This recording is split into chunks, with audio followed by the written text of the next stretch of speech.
Hello everyone, welcome to my book reviews for October, and I did get through 6 books and it was spooky season, so I got quite a few kind of spooky books, and I also got some cozy fantasy, so a little bit of a mix. So I think I'll start with the least light book and kind of move up to my favorites. So the first book is The Supernaturals by David L. Goldman. And this is a very creepy haunted house book.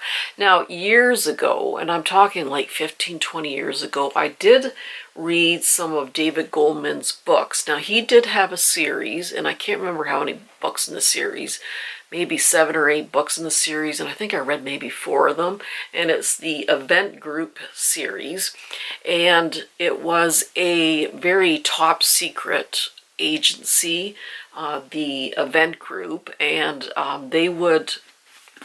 it was made up a lot of scientists and the military, and they would look into, oh, here, I got the Goodreads open here.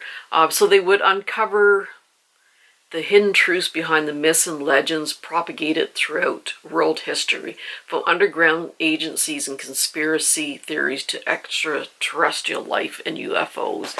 So yeah, for example, like Area 52 with aliens and that, they would investigate that kind of thing. So, I mean, it was 15-20 years ago.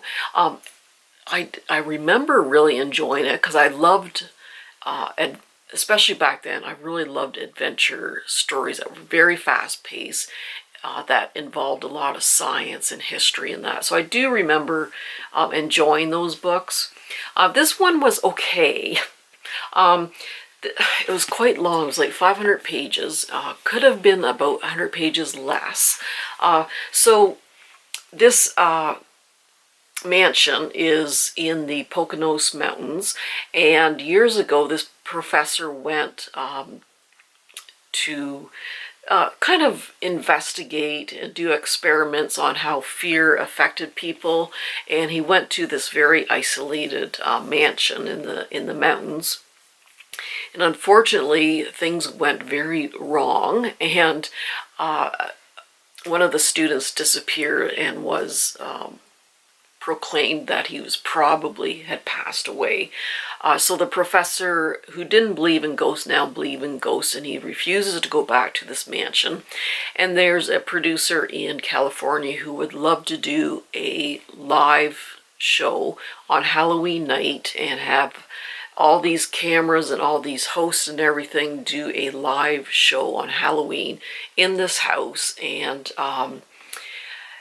so yeah, it was a pretty good concept. It was just, it was very long and drawn out. The professor refused to go back and film unless he had like these 4 friends of his to go with him. And each of these 4 friends had different like psychic abilities, I guess you could say. And they went into a lot of depth with the background of these 4 friends, and there's a lot of talk about the competition between people who are kind of climbing the ladder in this TV company, and how they're sabotaging each other. And yeah, so it was, there's a lot of parts that were just way too much. And I mean, it was creepy, it was quite page turning, kind of the night of the Halloween live cast. So yeah, I mean, it was very exciting at times, very suspenseful, very creepy. The ending was horrible. I don't know why he went there. I was just very disappointed in that particular thing that he used to kind of wrap things up, and I won't go into spoilers or anything, but yeah, there's some things I liked about it, but there's more things that I didn't like about it, so I'd have to give this like a 2.5 or a 3 star. And the next book is by T. Kingfisher, and this is House with Good Bones. And I did read Nettle and Bone by the same author, and I really liked that one. This one I didn't like really as much. So this woman, she is a biologist, and she specializes in insects. And she went to a site, an archaeological site, and they found human remains, so they kind of had to suspend the dig. And so she decided, well, I'm close by, I'm going to go visit my mother. And she goes and visits her mother, and this is where she grew up with her mother and her grandmother, this particular house. And her grandmother was just a nasty, nasty woman, and she had passed away, but her mother still lived there. And she gets there, and her mother just seems off, just doesn't seem like her usual self. Her mother was so different from her grandmother, and her mother had decided to redecorate the house to how her grandmother had it, and just a lot of funny things are starting to happen. The neighbors are actually quite interesting. It is a quite humorous book. There's very humorous parts. The neighbors in that are quite eccentric. The the ending was just right out there. But I mean, hey, it's fiction, you know, what do you do? Yeah, but it was okay. It was just okay. So I give that like a 3.5 stars. It wasn't, I did like Nettle and Bone much better. And the next book is The Haunting of Rickards House by Darcy Coates. So this is my first Darcy Coates. She's always got very good reviews with her books. This one, a lot of hers are like haunted houses, of course, and the protagonist is Guy, and he lives with his mother. He's kind of down and out on his luck. And he's helping his mother clean up the attic, and he finds this deed to this very old house. And his mother goes, well, I kind of forgot about that house. And he's going like, how can we forget about this house? We can fix it up and sell it. So he goes to the house, and he starts trying to fix it up. And if he sells it, he wants to move out of town and kind of have a fresh start with his mom and that. And of course, things really start going wrong.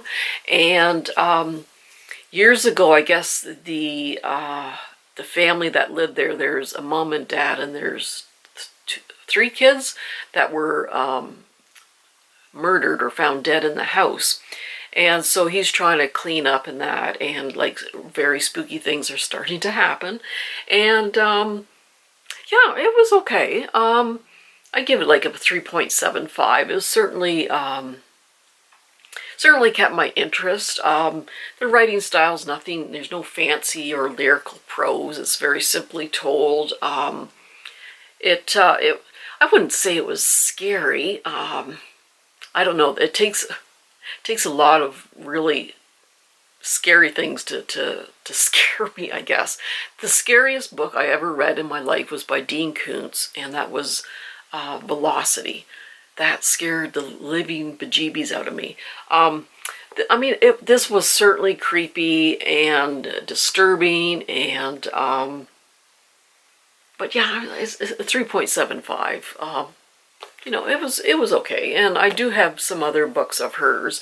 I've heard The Haunting of Ashburn is one of her better books. I'm trying to get hold of that one, but it was a good read for October. And then this is the first book in a series by G.M. Malliot, and this is Wicked Autumn. And this is the first book in the Max Tudor series. And these are murder mysteries in these small English villages, which I absolutely adore reading.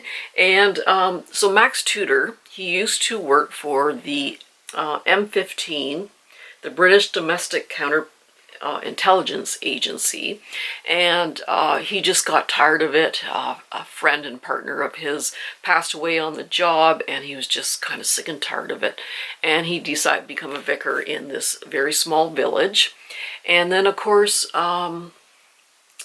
the head of the president of the Women's Institute is found dead, and he suspects that everyone thinks it's just, oh, she just had an allergic reaction, and he's thinking, no, I think this was murder. So an investigation starts in that. So there was very cozy parts. I would actually call this like a cozy murder mystery story. I love the description of the small village. This was in the fall, so perfect time to read it. I really did like the character of Max Tudor, the vicar. I did really enjoy the other characters also. So this did get mixed reviews, I noticed, on Goodreads, but I really did enjoy it. And I do have the next two, I think Fatal Winter and Pagan Spring in that, so I am looking forward to it. I actually really enjoyed that one. And then Bookshops and Bone Dust by Travis Baldree, and this is the sequel to Legends and Latte, which I think I gave a 4.5 or a 5-star to, and I give this one the same, like about 4.5, 5, maybe 4.5 for both of them, actually, thinking back. Yeah, this one is just a cozy fantasy. Now this one, I think maybe I liked it better than Legends and Lattes.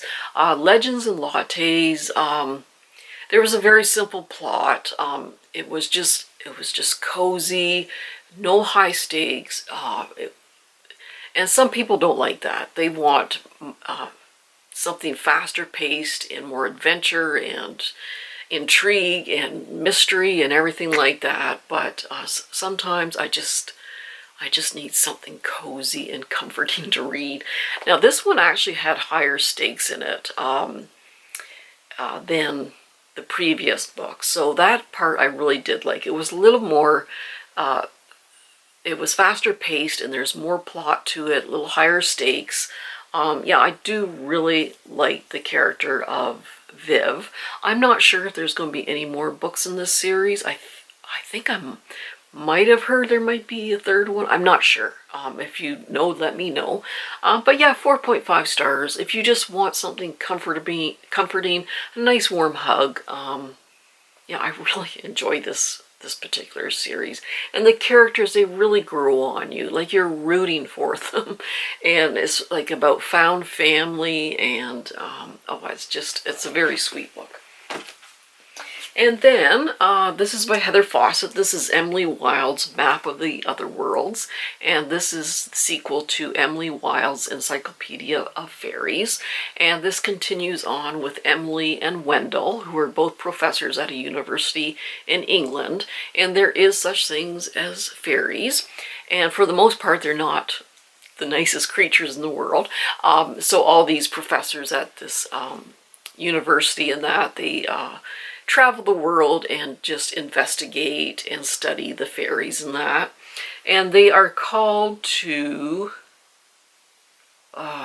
it's like the Alps, the Austrian Alps actually. And they're going there to study the fairies there, but also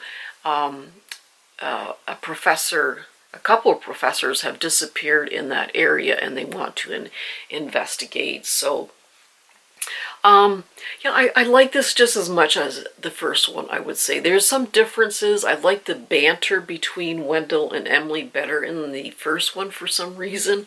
But yeah, there's a lot of character growth with this other book, this second book here, and a little more high stakes, I think, in this one also. But I enjoyed it. It is a cozy fantasy. If you like that, I think you'll like this one. But yeah, there's a third one coming out in the spring, I believe. And yeah, I definitely would like to continue with this series. It's just a lot of fun. And yeah, that's my reading wrap up for October. And then presently I'm reading The Cape Daughter by E.J. Levy.